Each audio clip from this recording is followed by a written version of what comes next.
기독교를 가리켜 부활 종교라고 합니다. 부활을 떠나서 기독교 신앙은 불가능합니다. 그렇다면 이 부활의 개념은 어디에서 나온 것일까요? 분명한 것은 예수 그리스도의 부활 사건 이후일 것입니다. 예수님이 부활 없이 부활 신앙을 갖는 것은 불가능하기 때문이죠. 그렇다면 예수님 이전에, 그러니까 구약 성경에 이 부활의 개념이 있을까요? 있다면 우리가 지금 알고 있는 신약의 부활의 개념과 같을까요? 예수님 당시에도 부활을 믿는 부류와 믿지 않는 부류가 있었습니다. 경건한 신앙 집단이었던 바리새파 사람들은 이 부활을 믿었습니다. 하지만 성전을 중심으로 생활했던 사두개파 사람들은 부활을 부정했습니다. 이는 성경 해석의 차이가 있었지만 그것보다 오히려 정치적인 차이가 더 큰 영향을 미쳤습니다. 예, 구약 성경에서 부활은 그렇게 많이 등장하는 개념은 아닙니다. 실제로 부활이라는 단어를 구약에서 검색하면 단 한 곳도 없습니다. 부활의 의미를 담고 있는 구절들은 등장하지만 굉장히 적습니다. 오히려 구약 성서 대부분은 내세가 아닌 현세에 집중하고 있습니다. 한마디로 현세를 긍정하고 어떻게 살아야 하는지에 대해서 관심이 있습니다. 구약 성경에서는 죽음이 죄의 결과라는 신약 성경 바울의 해석이 아니라 죽음은 자연스러운 현상이라고 봅니다. 창세기에서 보여주듯이 흙으로 지음받은 인간이 흙으로 돌아가는 것은 이 창조 질서의 일부분이며 따라서 죽음은 모든 인간이 맞이해야 하는 지극히 자연스러운 것이라고 봅니다. 네, 물론 죽음에서 다시 살아났다는 이야기가 구약에 존재합니다. 엘리야나 엘리사는 죽은 사람을 살리기도 하죠. 하지만 부활의 의미는 구약 성경에서 아주 다양하게 해석할 수 있습니다. 먼저 잠에서 깨어난 일, 다시 일상을 시작하는 일이 바로 부활의 의미와 가까이 있습니다. 시편 17편 15절을 보면 나는 의로운 중에 주의 얼굴을 배우리니 깰 때에 주의 형상으로 만족하리다 라는 구절이 있습니다. 여기서 당시 사람들은 이 잠이라는 것이 죽은 것과 같은 모습이라고 생각했습니다. 그런 죽음과 같은 상황에서 주님께서 하루를 시작하게 하신 것은 큰 축복이었습니다. 자신에게 죽음이 오지 않았고 생명이 왔음을 잠에서 깰 때 그들은 확실히 확인할 수 있었습니다.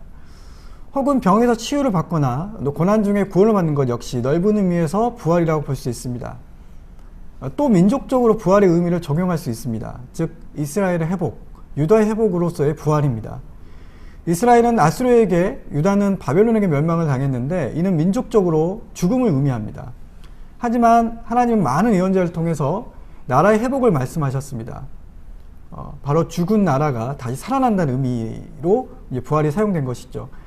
하지만 원래 이 부활의 의미는 회복, 치유라는 것과 가깝지 신약 성경이 말하는 몸의 부활과 이렇게 직접적으로 연관되어 있지는 않습니다. 구약에 몸의 부활이 나오긴 합니다. 아주 후대에 바벨론 포로기나 포로 이후에 쓰인 본문에 등장합니다. 몇 가지 본문을 예로 한번 들어보겠습니다. 다니엘서 12장 1절에 3절을 보시면 그때 내 민족을 호위하는 대군 미가엘이 일어날 것이요 또 환란이 있으리니 이는 개국 이래로 그때까지 없던 환란일 것이며 그때 내 백성 중 무릇 책에 기록된 모든 자가 구원을 얻을 것이라. 땅의 티끌 가운데서 자는 자 중에 많이 깨어 영생을 얻는 자도 있겠고 수욕을 받아서 무궁히 부끄러움을 입는 자도 있을 것이며 지혜 있는 자는 궁창의 빛과 같이 빛날 것이요 많은 사람을 옳은 대로 돌아오게 한 자는 별과 같이 영원토록 비치리라. 이 본문은 죽은 자를 잠자는 것으로 묘사하고 있고 그들은 잠에서 깨어날 것이며 결과적으로 다시 살아날 것임을 보여주고 있습니다. 그러면서 부활은 더 이상 단지 국가의 회복이 아닌 개인에 대한 어떤 회복, 보상으로 보고 있습니다.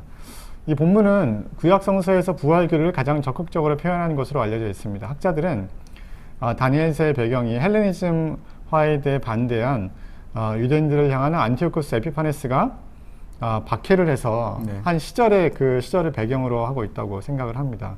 이 시기 동안 경건한 자들은 수많은 경건한 자들이 죽고 배교자들은 번성했습니다. 이런 상황 속에서 순교당한 그 수많은 그런 억울한 죽음들이 있죠. 이런 죽음을 율법이 말하는 죄의 결과로 설명하는 건 무리가 있었습니다.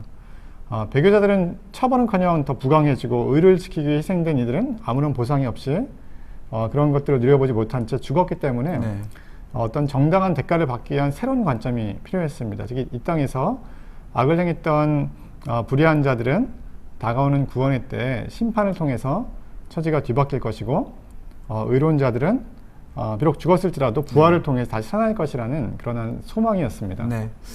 다음 구절은 이제 외경으로 알려진 마카비서인데요. 마카비서 2서의 7장에 보면 역시 이 본문도 안티오쿠스 에피파네스의 박해 상황을 더욱 상세하게 기록하고 있는 책인데요. 이 마카비서 2서의 7장을 보면 당시 박해 속에서 7명의 젊은이들과 그들의 어머니의 순교에 대한 이야기를 기록하고 있습니다. 이 기록은 부활의 관념이 어떤 정당한 보답에 대한 신앙과 특히 순교에 있어서 이 부활에 관련되어 있음을 보여주는 구절입니다. 7명의 젊은이들이 이 안티쿠스 왕에 대해 고문당하고 죽는 내용인데요. 그때 젊은이들이 차례로 자신의 부활의 신앙을 고백합니다. 9절 말씀 보면 우주의 왕께서 우리를 영원히 새로운 생명으로 일으킬 것입니다. 그리고 14절 보면 우리는 하나님께서 우리를 다시 일으키실 것이라는 희망으로 즐거워합니다. 그러나 당시에는 부활이 없을 것입니다. 그리고 23절 보면 끝으로 그들의 어머니가 그들에게 이야기합니다. 하나님께서 자비를 베푸시사 너희들에게 생명과 호흡을 다시 주실 것이다. 이런 희망의 이유는 바로 그들이 하나님의 법을 위해 자신의 목숨을 바쳤기 때문이라고 말하고 있습니다. 예, 이상으로 구약에서 나타난 부활에 대해서 한번 살펴봤습니다. 구약에서 부활은 본래부터 등장하는 것은 아니었습니다. 오히려 이스라엘은 주변 지역의 종교 속에 있던 개념을 자신들의 역사 경험과 신앙 고백 속에서 자신들만의 독특한 신앙 형태로 발전한 것이라고 볼 수 있습니다. 특히 종교적 박해로 인한 의인들의 죽음 앞에서 그들은 신앙적인 답을 찾아야 했고 그것이 바로 내세가 있다는 것, 그리고 그날 몸의 부활이 일어나고 하나님의 심판이 있다는 것이었습니다. 즉 부활의 의미는 심판과 또 종말과 관련되어 있습니다. 네.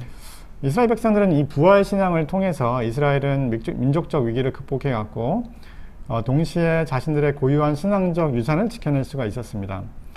다음 시간에는 이들이 가지고 있었던 부활 신앙에 대해서 구체적으로 한번 살펴보겠습니다.